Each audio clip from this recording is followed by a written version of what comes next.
Would you survive a night locked inside a medieval castle without barons, knights, or modern amenities?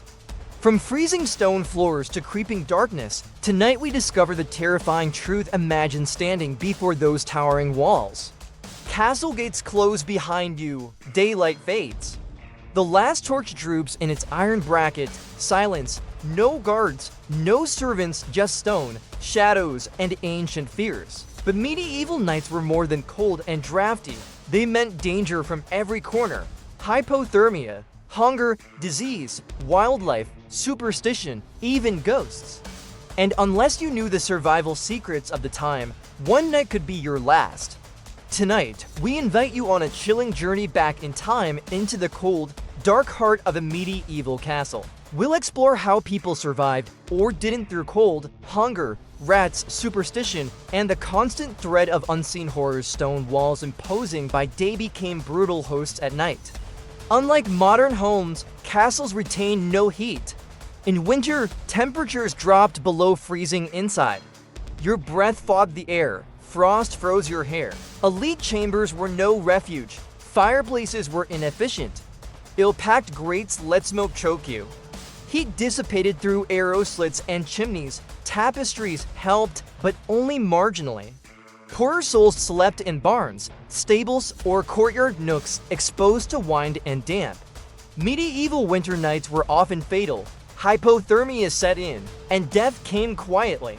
When night fell, kitchens shut, only cold water remained. Wells could freeze or collapse. Any leftover food spoiled quickly by morning.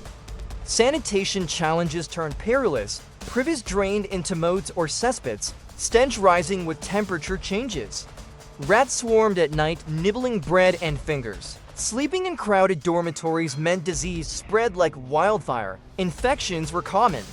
So were nightmares of frozen, starving nights or waking sick in agony. Blackness in a medieval castle was suffocating.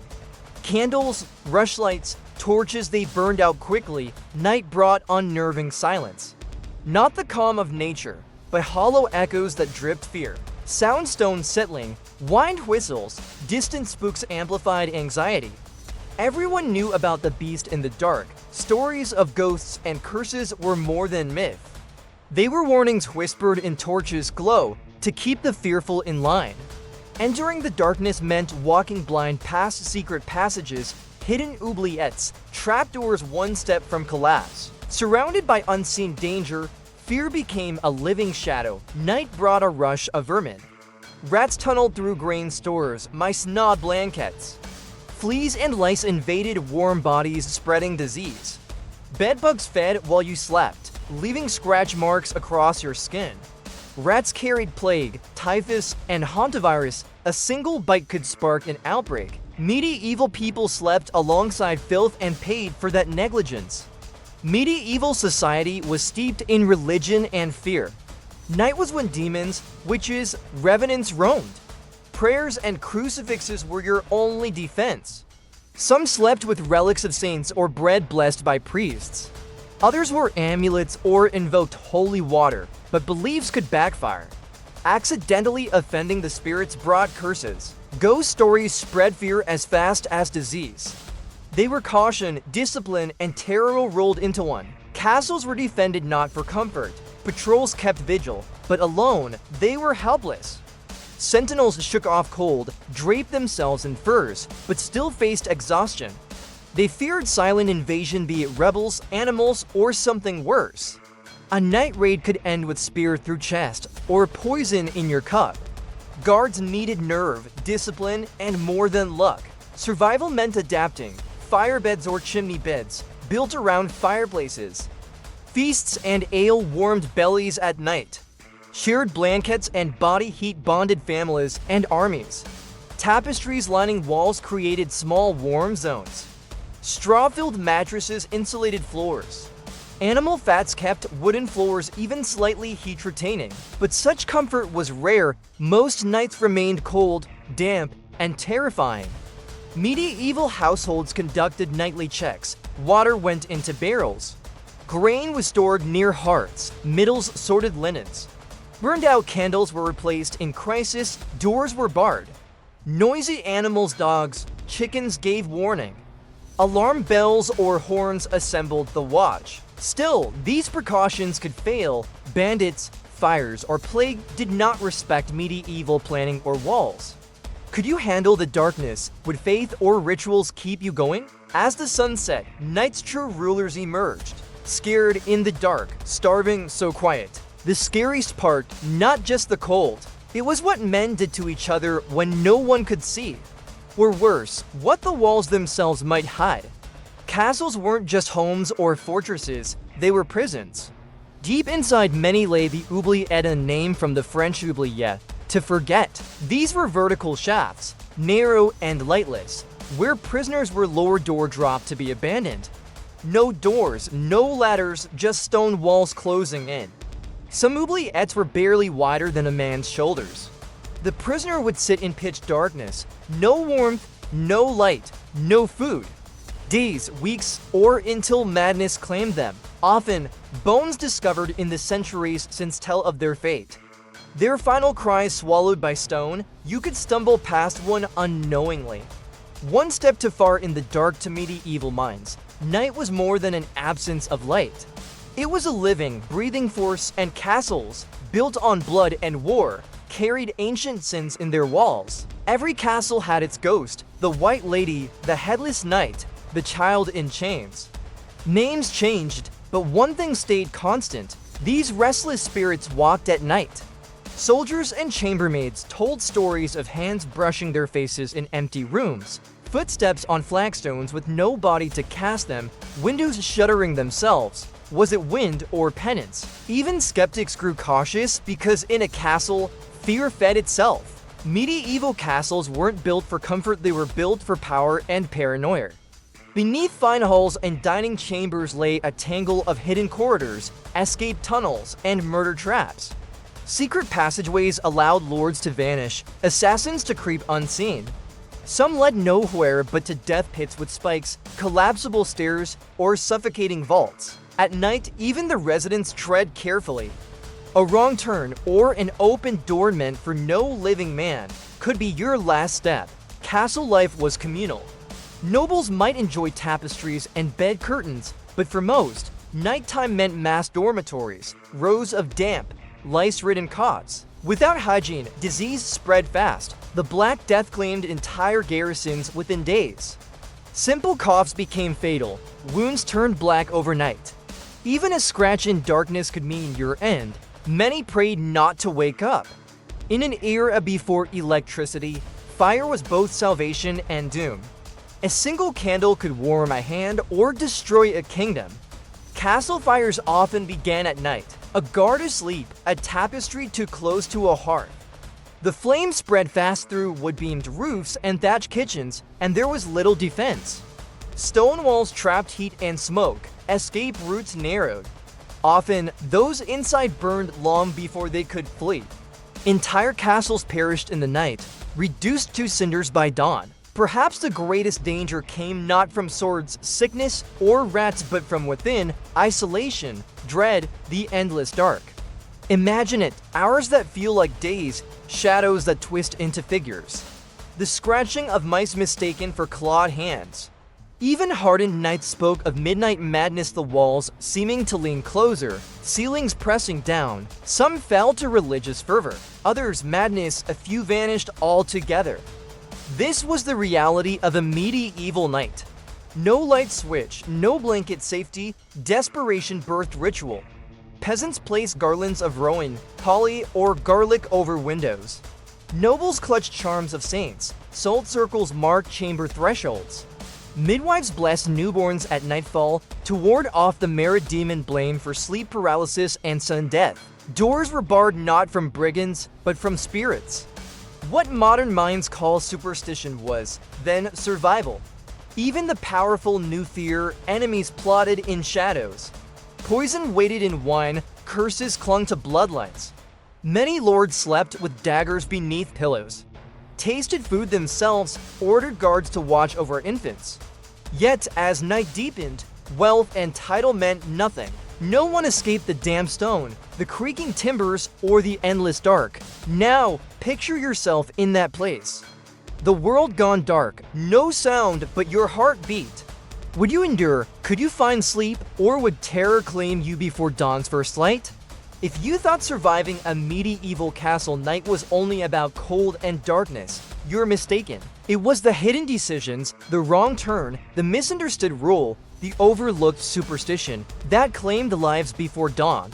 Tonight, we uncover the fatal errors visitors made, and how, in a world without mercy, even nobility weren't spared from terror after sunset. Never sleep alone in a medieval castle. It wasn't just for warmth. Though freezing to death was a real risk, solitude invited danger. Visitors unaware of this rule risked attack from thieves, animals, or even superstitious servants who believed lone sleepers could be possessed or replaced by evil spirits. At best, you might awaken to find a rat nibbling your hair. At worst, you might not wake at all. The wise always shared space, crammed in great halls, side by side with strangers. Because in numbers, there was safety and warmth. Poison was a medieval assassin's favorite tool. Easy to administer in the flickering candlelight, where shadows concealed slight movements. Foreign guests unfamiliar with customs drank from unsealed jugs or goblets left unattended. A fatal mistake, only a full trusted wine poured by unknown hands. Nobles employed tasters, servants blessed drinks before lips touched them. Night feasts turned to funerals overnight for the careless. When vermin fled a chamber, people followed. Rats, while loathed, had a primitive sense of danger. Collapsing walls, spreading fire, approaching plague. Those who ignored their sudden exodus from a room often vanished before sunrise, crushed by falling stone, consumed in sudden fire, or taken by sickness. In medieval lore, rats were both curse and oracle. Castles were ringed by moats, dark and freezing, breeding ground for filth and disease. But at night, the moat became another hazard. Some sought to escape through it, deserters, criminals, even frightened guests. Few made it. Those waters weren't clean, filled with waste, dead animals, and sometimes bodies. If drowning didn't claim you, infection would. One chronicler wrote of a baron's son who, fleeing a nightmare, drowned in the night. His death marked by ripples, then silence. Even in powerful courts, superstition ruled. It was unwise to whistle indoors after dark, lest you summon spirits. Or leave doors open to the north, said to invite death. Guests who mocked these beliefs often found themselves unwelcome. Or cursed by rumor. At best, your food was tampered with. At worst, accidents followed. Respect for these rites wasn't optional, it was survival. Castle guards were human, exhausted, corruptible, or cruel. Trusting the wrong one meant death. History tells of night guards who, bribed or vengeful, allowed assassins inside. Others settled old scores with prisoners or turned blind eyes to disappearances. The wise traveler gifted coin, wine, or favors to ensure their safety. Or they didn't see dawn. Medieval castles were riddled with death traps. False doors leading to bottomless pits, collapsing ceilings. Mechanisms that dropped enemies into oubliettes. Visitors unaware of these designs often fell prey. The lure of exploring an unguarded room proved fatal for countless thieves and reckless youth. These deadly designs were so cunning they inspired legends. Rooms where no guest returned. Stress, hunger, and medieval terrors bred sleepwalkers. Known as night walkers, they drifted through corridors unaware, muttering prayers or curses. Many tumbled downstairs, stumbled into cisterns, or crossed armed guards. Some disappeared into night's embrace. One account tells of a merchant who wandered through a forbidden passage and was never seen again. His body found years later, bricked behind a wall. Every castle had its cursed wing, abandoned rooms said to trap souls or house ancient evils. Locked by iron chains, marked with holy symbols. To break such seals was unthinkable, yet some did. The cost? Illness, madness, death within days. Chronicles spoke of brave men who dared and perished by week's end. No one claimed coincidence. Those who survived a night in the East Wing spoke of whispers and cold breath upon their faces. Now, could you endure? Would you risk the wrong cup, the cursed door, the creeping shadow? Few did, and those who lived were never the same. In our final chapter, we reveal the last and most feared danger of medieval castle nights. The horror no one spoke aloud, the reason some castles remain forever empty. Stay with us. By now, you've seen the darkness, felt the chill, but in truth, what made medieval nights inside castles truly deadly weren't the rats or the cold.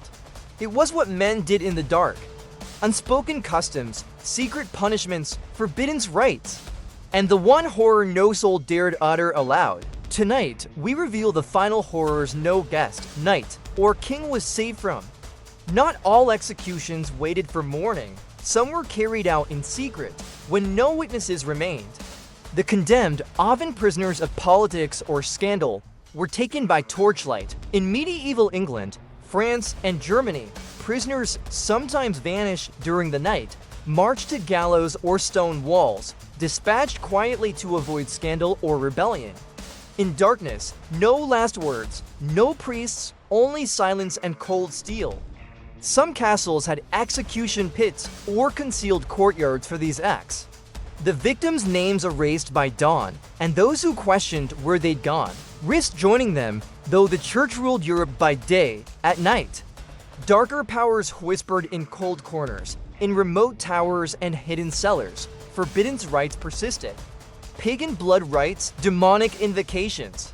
Secret cults pledging loyalty not to crown or church, but to ancient spirits. Artifacts like charms, stone circles, and sacrificial marks have been uncovered beneath castle ruins, suggesting rituals for protection, fertility, and vengeance. To be caught in such a gathering was death, or worse.